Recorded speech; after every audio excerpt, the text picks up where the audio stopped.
welcome back. When you hear the word sensitive, what do you think? Do you think, oh, needs a box of tissues everywhere they go, can't handle a joke, oversensitive, can't handle the cold, takes everything too seriously, kind of weak?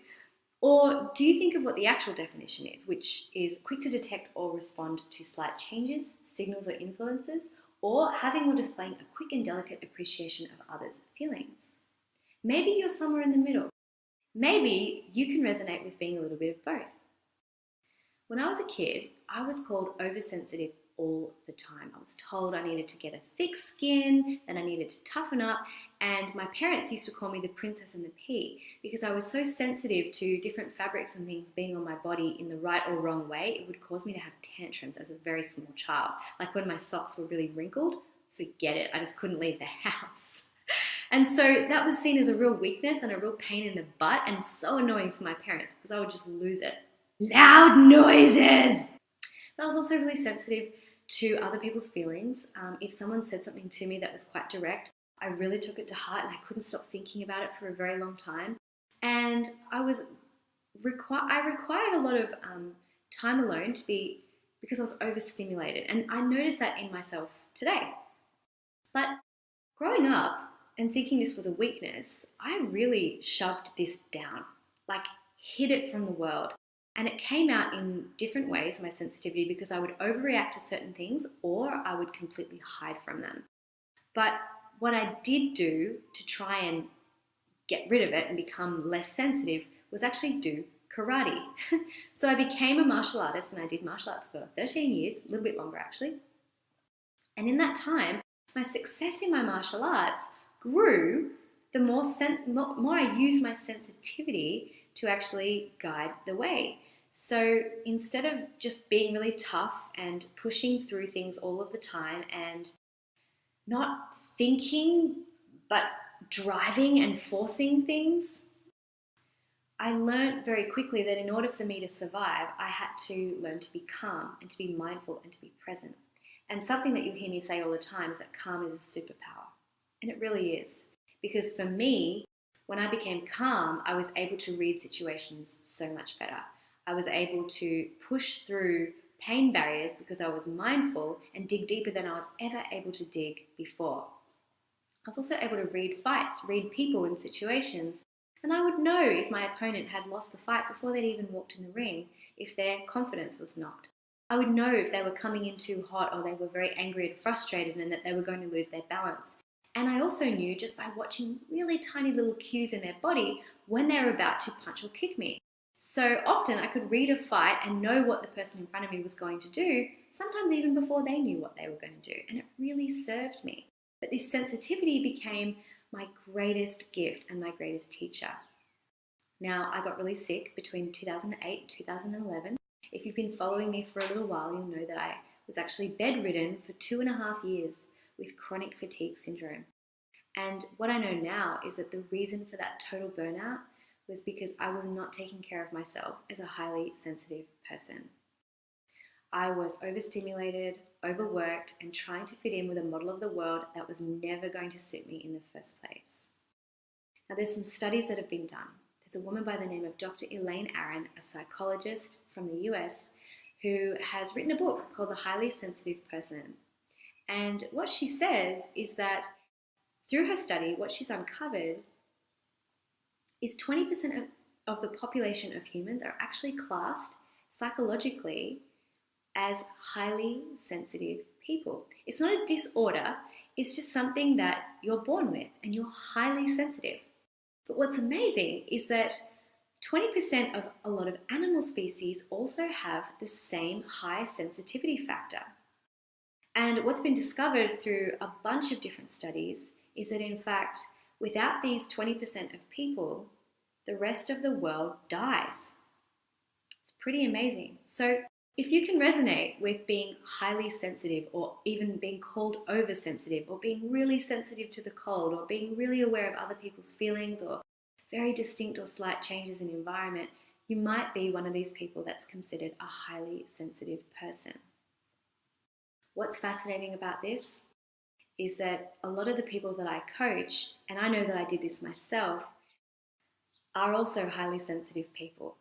And we think that in order to get things done and make things happen in our lives, we need to go out there and be not so sensitive because it's such a weakness, and find people who are real warriors who will kick our asses and beat the sensitivity out of us. And so we find ourselves in situations where we get yelled at, we get berated, we get pushed really hard, and sometimes it can be really good, but it's not really sustainable. We end up burning out or end up hiding or feeling so afraid to put ourselves out there because of a fear of burning out, or becoming so closed off to our sensitivity that we lose who we are. So what's really important to note here is that sensitivity is a strength. Calm is a superpower. Sensitivity is a superpower. And if you resonate with being sensitive in any way whatsoever, you might have noticed that over the years you've developed coping mechanisms for actually coping with a world that is overstimulated, like I have. And that 80% of what goes on in the world and 80% of what's out there, what people will tell you, 80% of the marketing information, 80% of the peak performance information, 80% of the food information, relationships information, and life information just doesn't work for the highly sensitive person, because we are literally wired so differently. Now, I find that incredibly liberating. So if you are somebody who feels like you just want the next thing to work and you really hope that it's going to work, and you feel like you push really hard but you sometimes end up burning out, or you just can't keep it up, you might be a highly sensitive person too. Or maybe you're someone who has learned to cope with their sensitivity by shutting it down, and you find yourself now in situations where you're surrounded by people who don't feel like they're your people, like something about you feels a little bit different, and you're ready to get to the next level, but you know that you can't do it the way that you've done it up until now, because up until now you have really pushed and forced and driven yourself, and that doesn't feel sustainable for you. Welcome, you're in the right place. I run a program called the Fierce Salon. It's a 9-month coaching group program. I work with 7 high-performing women who are ready to step out and lead themselves and lead their lives. And through this time, we work through my model of how to create sustainable, lasting success in life, love, and leadership. Now, the word fierce is really important, because growing up, I loved Wonder Woman. I loved women who represented strength and power and courage and bravery. But what I know about these women is that their greatest strength is also their sensitivity, their ability to read things, their ability to love, their ability to feel.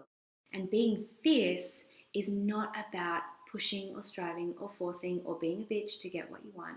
Being fierce is being able to cut through the layers of what doesn't work for you.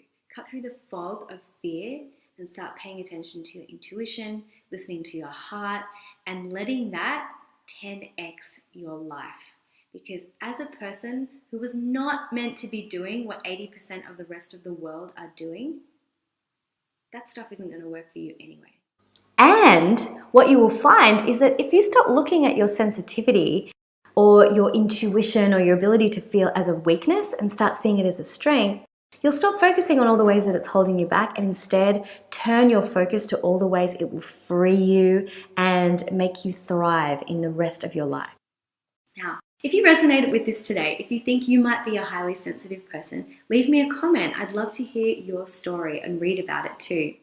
And if you know someone who's highly sensitive, or who you think, I think that's that person, I think that's that friend, or they might love this video to know that 80% of what's out there is never going to work for them, please, I would love for you to send this video to them and let us meet each other, because I would love that.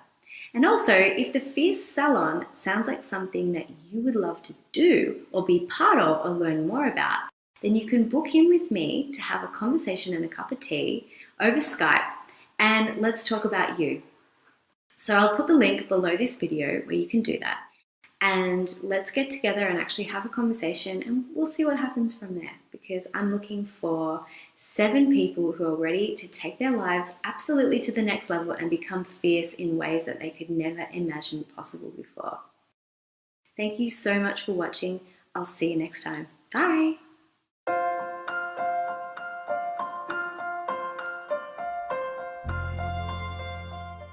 Well, why don't you cry about it?